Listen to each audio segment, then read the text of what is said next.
Hi hello నమస్తే welcome to మనం TV.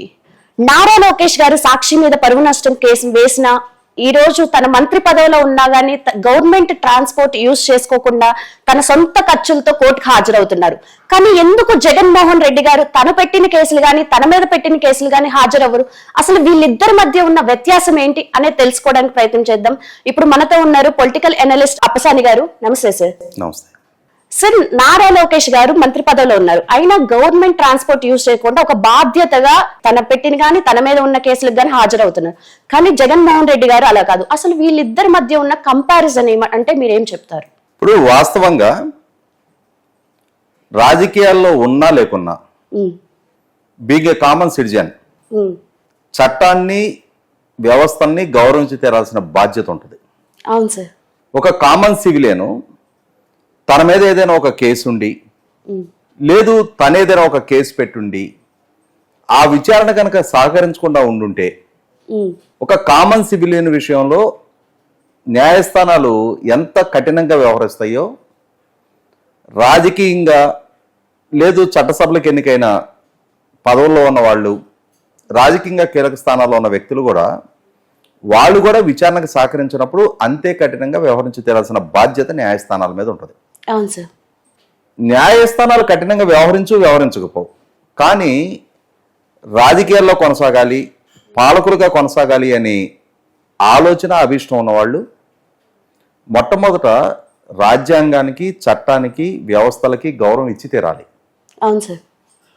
ఇవాళ పాలకులుగా ఉన్నవాళ్ళు వాళ్లే వ్యవస్థలకు ఇవ్వకపోతే, వాళ్లే న్యాయస్థానాలకు విలువ ఇవ్వకపోతే వాళ్ళ చేత పాలింపబడే ప్రజలెందుకు వాళ్ళు చేసిన చట్టాలను పాటించాలి? అవును సార్. ఇవాళ పాలకులుగా ఉన్న వాళ్ళు చట్టాలు చేస్తున్నారు, కోట్ల మంది ప్రజలు పాలకులు చేసిన చట్టాలని ఫాలో అవుతున్నారు. అవును.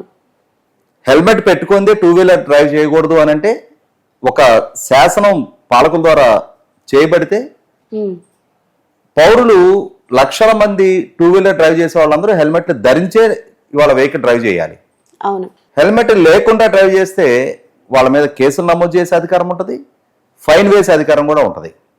అంటే సామాన్యుడి విషయంలో ఇన్ని నియంత్రణలు పెట్టగలిగే పాలకులు మరి వాళ్ళ వరకు వచ్చేటప్పటికి, వ్యవస్థల దగ్గరికి వచ్చేటప్పటికి, రూల్ ఆఫ్ లా దగ్గరికి వచ్చేటప్పటికి, బిజినెస్ రూల్స్ దగ్గరికి వచ్చేటప్పటికి, న్యాయస్థానాల దగ్గరికి వచ్చేటప్పటికి వీళ్ళెందుకు వాటిని గౌరవించరు, పాటించరు?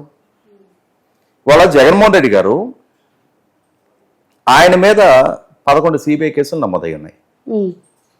వాస్తవంగా ఆయన మీద నమోదైన కేసులకి ఆయన ముఖ్యమంత్రి పదవికి సంబంధం లేదు. ముఖ్యమంత్రిగా ఆయన విధుల నిర్వహణలో ఆయన తీసుకున్న నిర్ణయాల ప్రాతిపదికగా ఆయన మీద ఏదైనా ఒక కేసు నమోదైతే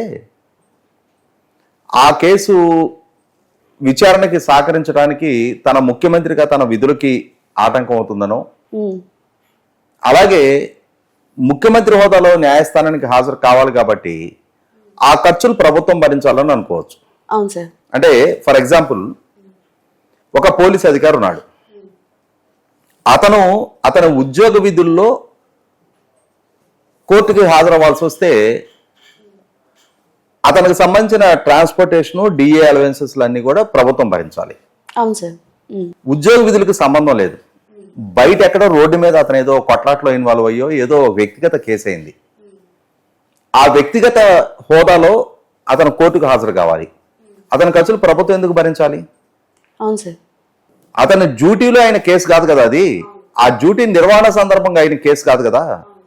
ఒక చిన్న ప్రభుత్వ ఉద్యోగి దగ్గరికి వచ్చేప్పటికి ఈ విధమైన రూల్స్ ఉన్నప్పుడు మరి రాష్ట్ర ముఖ్యమంత్రికి కూడా జగన్మోహన్ రెడ్డి గారు ముఖ్యమంత్రిగా ఉన్న నాడు అప్పటి వరకు ఆయన మీద విచారణ జరుగుతున్న కేసుల విచారణకి ఆయన కోర్టుకు హాజరవుతూ వచ్చాడు. పాదయాత్ర జరుగుతున్న సందర్భంగా కూడా ప్రతి శుక్రవారం ఆయన కోర్టు విచారణకు హాజరు కావాలి అని అంటే గురువారం సాయంత్రం పాదయాత్ర ఆపేసి శుక్రవారం కోర్టుకు హాజరయ్యి మళ్ళీ తిరిగి వచ్చి పాదయాత్రలో జాయిన్ అయ్యేవాడు. మరి ముఖ్యమంత్రి అవ్వగానే విచారణకి సహకరించని అవసరం లేని ఇమ్యూనిటీ ఆయనకి ఏమైనా చట్టం కల్పించిందా? ఆయన మీద నమోదైన కేసులకి ఆయన ముఖ్యమంత్రి పదవికి సంబంధం లేదు. అవును సార్. ఆయన ముఖ్యమంత్రి కావటానికి కొన్ని సంవత్సరాల క్రితం నమోదైన కేసులు అవి, ఆయన వ్యక్తిగత హోదాలో నమోదైన కేసులు అవి. కాబట్టి వాటికి హాజరవ్వాల్సిన బాధ్యత కూడా ఆయనది.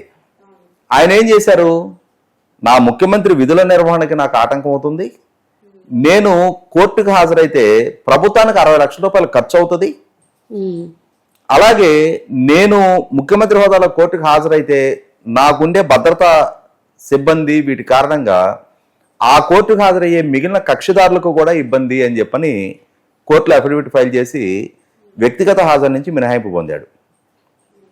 ఇక్కడ న్యాయస్థానం ప్రశ్నించాల్సింది ఏంటి అంటే, నీ వ్యక్తిగత కేసులకి ప్రభుత్వం ఎందుకు 60 లక్షల రూపాయలు ఖర్చు పెట్టాలి? 60 లక్షలు కాదు, 80 లక్షలు ఖర్చు పెట్టుకో, నీ సొంత డబ్బులు పెట్టు. అవును. ఈ కోర్టు విచారణకి ముఖ్యమంత్రిగా నీ విధుల నిర్వహణకి సంబంధం లేదు. నువ్వు ముఖ్యమంత్రి కాకముందు నమోదైన కేసులు అవి, కాబట్టి వాటికి హాజరై తీరాల్సిన బాధ్యత నీ మీద ఉంటుంది. అలాగే ఆ ఖర్చులు నీకు నువ్వు పెట్టుకోవాల్సిన బాధ్యత కూడా నీ మీద ఉంటుంది. నీ వ్యక్తిగత కేసుల కోసం ప్రజలు కట్టిన పన్ను డబ్బు ఎందుకు వాడాలి? న్యాయస్థానం ఆ రోజు ఆ మాట ప్రశ్నించుండాల్సింది. అతనికి వ్యక్తిగత హాజరు మినహాయింపు ఇచ్చే ముందు ఈ విధంగా న్యాయస్థానం వైపు నుంచి ఆ ప్రశ్న లేవనెత్తబడి ఉండాల్సింది. రెండోది, ఆయన మీద ఇంకొక కేసు ఉంది. తాను ప్రతిపక్ష నాయకుడిగా ఉన్న రోజుల్లో విశాఖపట్నం ఎయిర్పోర్ట్లో తన మీద హత్యాయత్నం జరిగింది అని చెప్పని జలపల్లి శ్రీనివాస్ అనే అతని మీద కోడికత్తితోటి తన మీద హత్యాయత్నం చేశారు అని చెప్పని ఒక కేసు పెట్టాడు. ఈయన పెట్టాడు కేసు, జగన్మోహన్ రెడ్డి గారు.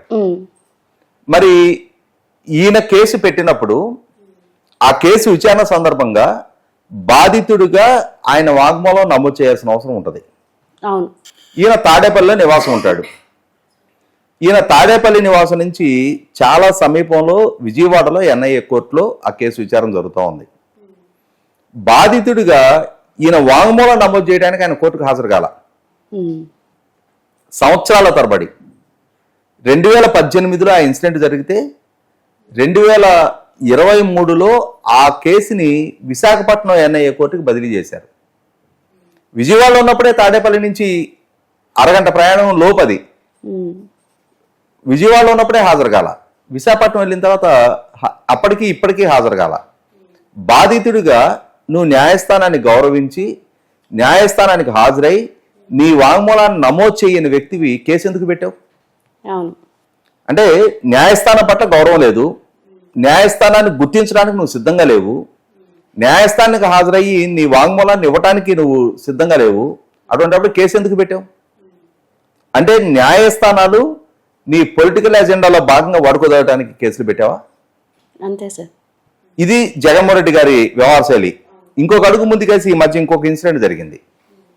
ఆయన మీద ప్రజాప్రతినిధుల కోర్టు అని ఉంటుంది విజయవాడలో. దాంట్లో ఒక పరువు నష్టం కేసు దాఖలైంది ఆయన మీద. ఆ కేసుకు సంబంధించి కోర్టు నుంచి గత కొన్ని సంవత్సరాలుగా ఈయనకి సమన్లు వస్తున్నాయి. సమన్లు కూడా తీసుకోవట్లా. అంటే అసలు ఆ కోర్టు ఉందని కానీ ఆ కోర్టులో ఒక కేసు ఉందని కానీ రికగ్నైజ్ చేయడానికి కూడా ఆయన సిద్ధంగా లేడు. అయితే ఈ మధ్య ఏం జరిగింది, సెప్టెంబర్ నెలలో తన కూతురు పుట్టినరోజు వేడుకల్లో పాల్గొనడానికి నేను ఇంగ్లాండ్ పర్యటించాల్సిన అవసరం ఉంది, నాకు అనుమతి ఇవ్వమని సిబిఐ కోర్టుని అప్రోచ్ అయ్యాడు. సిబిఐ కోర్టు అనుమతించింది. తీరా చూస్తే ఏమైందంటే ప్రయాణానికి కోర్టు నుంచి అనుమతి తెచ్చుకున్నాడు కానీ ప్రయాణానికి కీలకమైన పాస్పోర్ట్ లేదు ఆయనకి. ముఖ్యమంత్రి హోదాలో ఉన్న రోజు డిప్లొమాటిక్ పాస్పోర్ట్ ఉండేది. ముఖ్యమంత్రి పదవి నుంచి దిగిపోయాడు కాబట్టి ఆ పాస్పోర్ట్ ఆటోమేటిక్గా రద్దు అయిపోద్ది. అంతకుముందు ఈయన మీద సిబిఐ కేసులు నమోదైన నేపథ్యంలో అంతకుముందు ఉన్న పాస్పోర్టు సిబిఐ కోర్టుకి సరెండర్ అయి ఉంది. అది ఎక్స్పైర్ అయిపోయింది. డిప్లొమాటిక్ పాస్పోర్ట్ రద్దు అయింది. ఇప్పుడు ఫ్రెష్గా పాస్పోర్ట్ తీసుకోవాలి. ఫ్రెష్గా పాస్పోర్ట్ తీసుకోవడానికి సిబిఐ కోర్టు నుంచి ఎన్ఓసి ఇచ్చారు. పాస్పోర్ట్ అధికారులు ఏమన్నారు, మీ మీద ప్రజాప్రతినిధుల కోర్టులో కూడా ఇంకొక పరువు నష్టం కేసు ఉంది, ఆ కోర్టు నుంచి కూడా ఎన్ఓసి తీసుకోమన్నారు. ఆయనకే కాదు, ఇప్పుడు మనం ఒక పాస్పోర్ట్కి అప్లై చేసినా పోలీస్ వెరిఫికేషన్కి వస్తారు మన ఇంటికి. మన మీద ఏదైనా నేర చరిత్ర ఉందా లేదా అని నిర్ధారణ చేసుకుంటారు. మన ఇంటి చుట్టుపక్కల వాళ్ళని ఇతను ఈ ఐడెంటిటీ అతను ఇదే వ్యక్తి అవునా కాదా, ఇతను ఎన్ని సంవత్సరాల నుంచి ఇక్కడ ఉంటున్నాడు, ఈ అడ్రస్లో మీకు బాగా తెలుసా లేదా అని వెరిఫై చేసుకున్నాక పంచనామా రిపోర్ట్ ఇచ్చినాక కానీ మనకు పాస్పోర్ట్ ఇష్యూ కాదు. అలాగే జగన్మోహన్ రెడ్డికి కూడా సో అండ్ సో ప్రజాప్రతినిధుల కోర్టు నుంచి కూడా పంచనామా రిపోర్ట్ ఎన్ఓసి తెచ్చుకోమన్నారు. ఇంకెక్కడ లేని ప్రెస్టేజ్ భంగం అయిపోయింది. ఎన్ఓసి ఇవ్వమని చెప్పని కోర్టులో పిటిషన్ ఫైల్ చేశాడు. వాళ్ళేమన్నారు, ఈ రోజు నీ అవసరం రీత్యా నీకు ఈ కోర్టు నుంచి ఎన్ఓసి అవసరం గుర్తొచ్చిందా? ఎన్ని సంవత్సరాల నుంచి నీకు సమన్లు పంపిస్తున్నావు, నువ్వు సమన్లు కూడా తీసుకోవటంలా, కాబట్టి మొట్టమొదటి నువ్వు కోర్టుకు రా, కోర్టుకు వచ్చి ఈ కోర్టులో ఉన్న కేసుకి విచారణకు సహకరిస్తానని ఒక అఫిడవిట్ ఇవ్వు, 20,000 పూచీకత్తు గట్టు, అప్పుడు నీకు ఎన్ఓసి ఇస్తామన్నారు. ఆయన ప్రెస్టేజ్కి భంగం వేసింది. నేనేంటి కోర్టుకి వెళ్ళటం ఏంటి అని చెప్పని ఈ కోర్టులో ఈ ఎన్ఓసి ఇవ్వటానికి అసలు ఈ కేసే క్వాష్ చేయమని హైకోర్టుకి వెళ్ళాడు. హైకోర్టు పరిగణలోకి తీసుకోవాలా, నువ్వు విచారణకు వెళ్లాల్సిందేనని చెప్పారు. అంటే ఇక్కడ ఏంటి అర్థమవుతుంది, ఆయన కోర్టుని గుర్తించడానికి కూడా సిద్ధపడట్లా. తన మీద నమోదైన కేసులు కానీ తను పెట్టిన కేసుల్లో కానీ. మరి ఒక ముఖ్యమంత్రిగా పనిచేసి ఈ రోజుకి చట్టసభకి ఎన్నికైన శాసనసభ్యుడు అయి ఉండి రాజ్యాంగబద్ధంగా ఎన్నికల వ్యవస్థలో ఎన్నికల్లో పాల్గొని ఇవాళ ప్రజాప్రతినిధిగా ఎన్నికయ్యి ఉండి నువ్వు రాజ్యాంగ వ్యవస్థని గౌరవించకపోతుంటే, రెండో పక్క ఇప్పుడు నారా లోకేష్, అవును సార్, మరి జగన్మోహన్ రెడ్డి కన్నా 10 సంవత్సరాలు చిన్నాడు లోకేష్. అవును, ఇవాళ రాజకీయ చరిత్ర నేపథ్యం కూడా చూసుకుంటే జగన్మోహన్ రెడ్డి గారు 78 నుంచి చట్టసభలకు ఎన్నికవుతున్న రాజశేఖర రెడ్డి గారి కొడుకు అయితే చంద్రబాబు నాయుడు గారికి కూడా 78 నుంచి చట్టసభలకు ఎన్నికవుతా ఉన్నారు. రాజశేఖర రెడ్డి గారి కన్నా ఎక్కువ కాలం ముఖ్యమంత్రిగా పనిచేశారు మరి ఆయన కొడుకు నారా లోకేష్. కానీ తను మాత్రం తను ఒక పరువు నష్టం కేసు విశాఖపట్నం కోర్టులో దాఖలు చేస్తే సాక్షి పత్రికలో తన వ్యక్తిత్వానికి పాల్పడితే అది తన పరువు ప్రతిష్టలకు భంగం కలిగించారు కాబట్టి ఆ పత్రిక మీద ఆయన పరువు నష్టం కేసు దాఖలు చేశారు. ఆ దాఖలు చేసిన సందర్భంగా అంటే 75 కోట్లకి పరువు నష్టం దావా దాఖలు చేస్తూ దానికి సంబంధించి స్టాంప్ డ్యూటీ కూడా వైట్ అమౌంట్ వీళ్ళు కోర్టుకి పే చేసి అన్యాయంగా నా పరువు ప్రతిష్టలకు భంగం కలిగించారు కాబట్టి సాక్షి నుంచి నాకు నష్టపరిహారం ఇవ్వమని చెప్పని ఫైల్ చేశారు. ఆ ఫైల్ చేసిన నాడు తన పాదయాత్రలో ఉన్నారు. పాదయాత్ర ఆపుకొని విశాఖపట్నం వచ్చి కోర్టులో తన స్టేట్మెంట్ ఇచ్చెళ్ళారు. ఆ తర్వాత ఎప్పుడు విచారణకి అవసరమైనా కూడా ఇవాళ మంత్రి హోదాలో ఉన్నారు. గతంలో ఒకసారి ఇప్పుడు ఒకసారి 2 సార్లు మంత్రి హోదాలో తను విచారణకు హాజరు కావాల్సి వస్తే అమరావతి నుంచి విశాఖపట్నానికి తన సొంత ఖర్చులతో ఫ్లైట్ టికెట్ కొనుక్కొని, ప్రభుత్వ ఖర్చులతో కాకుండా తన ఓన్ వెహికల్ పెట్టుకొని ఎయిర్పోర్ట్ నుంచి, అలాగే అకామిడేషన్ కూడా, అకామిడేషన్ అంటే తనకి హోటల్స్లో ఉండాల్సిన నెక్స్ట్ లేదు. ఇప్పుడు అక్కడ ఎంపీగా ఉన్న శ్రీభరత్ తన తోడలుడే, వాళ్ళ ఇంట్లో స్టే చేస్తాడు తను.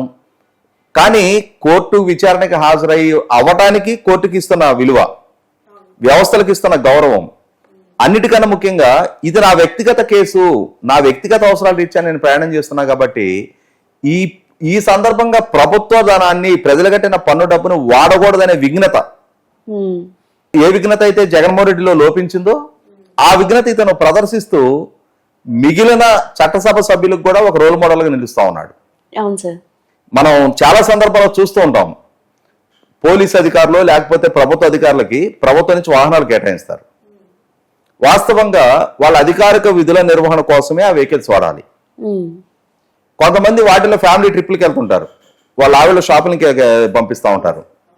పంపకూడదు యాక్చువల్గా. కొన్ని విషయాల్లో అంత సీరియస్గా తీసుకోరు, కానీ సీరియస్గా తీసుకుంటే ఇష్యూనే అది. ఇవాళ మంత్రి హోదాలో తను ప్రయాణం చేయాలి అనుకున్నప్పుడు ఏదో ఒక అధికార కార్యక్రమాన్ని అక్కడ లింకప్ చేసేసి అక్కడ ఏదో ఒక రివ్యూ సమావేశానికో, ఏదో స్కూల్ ఆకస్మిక తనిఖీనో, యూనివర్సిటీలు చెక్ చేయడానికనో ఏదో ఒక ప్రభుత్వ తన అఫీషియల్ ఫంక్షనింగ్ ని లింకప్ చేసి ప్రభుత్వ ధనంతో ప్రయాణం చేయొచ్చు. కానీ ఆ కకుర్తి ప్రదర్శించట్లా లోకేష్. నా వ్యక్తిగత పనుల మీద వెళ్తున్నప్పుడు ఆ ఖర్చు భరించి తీరాల్సిన బాధ్యత నాది అని చెప్పని ఇవాళ, అంటే తను మొట్టమొదటిగా ఇవాళ శాసనసభకి ఎన్నికై ఉన్నాడు. అంతకుముందు ఒకసారి కౌన్సిల్ మెంబర్గా పనిచేస్తున్నాడు. ఇప్పుడు అసెంబ్లీకి ఎన్నికైన మొట్టమొదటి టెన్యూర్ 2019 ఎన్నికల్లో ఓడిపోయాడు తను. కానీ జగన్మోహన్ రెడ్డి గారు 2009లో ఎంపీ, 2014లో లీడర్ ఆఫ్ ద అపోజిషన్, 2019లో ముఖ్యమంత్రి, మళ్ళీ 2024లో ఇవాళ ఎమ్మెల్యే. నువ్వు 4సారి ఎన్నికయ్యావు శాసనసభ్యుడిగా, ఎంపీగా కానీ శాసనసభ్యుడిగా కానీ. ఎవరు నీకన్నా జూనియర్స్కి ఒక ట్రెండ్ సెట్టర్గా నిలవాలి? జగన్మోహన్ రెడ్డి. కానీ జగన్మోహన్ రెడ్డి ఏం చేస్తున్నాడు ఇవాళ పార్టీ అధినేతగా నువ్వు న్యాయస్థానాన్ని గౌరవించకపోతే నీ శ్రేణులు గౌరవిస్తాయా? మా నాయకుడినే ఏం బీక్తున్నారు, మేమెందుకు హాజరు కావాలంటారు. అహంకారం అనొచ్చా సార్ జగన్? 100% ధిక్కార ధోరణి, అహంకారం, ఇంకా దానికి వేరే పర్యాయ పదం అవసరం లేక అసలు సిసలు ఫక్తు అహంభావాన్ని ప్రదర్శిస్తా ఉన్నాడు. 100% ఆక్షేపణీయం. కాబట్టి అటు లోకేష్ వైఖరి చూసిన తర్వాత, వాస్తవంగా లోకేష్ వ్యవహార శైలి చూసిన తర్వాత జగన్మోహన్ రెడ్డికి లోకేష్కి మధ్య ప్రజలే కంపారిజన్ తీసుకొస్తా ఉన్నారు. అవును. 3500 సార్లు వాయిదాలు తీసుకున్నాడు జగన్మోహన్ రెడ్డి. ఇవాళ సిబిఐ కోర్టులో 126 quash and discharge petitions file అయ్యి ఉండి 10 సంవత్సరాలుగా కేసు ట్రయల్ స్టేజ్కి రాకుండా అడ్డుకుంటా ఉన్నాడు. అంటే జగన్మోహన్ రెడ్డి వ్యవస్థలతోటి ఎలా వ్యవహరిస్తున్నాడు అనేది వాళ్ళ లోకేష్ వ్యవహార శైలి చూసిన తర్వాత మరింతగా చర్చనీయాంశంగా మారింది. Thank you sir.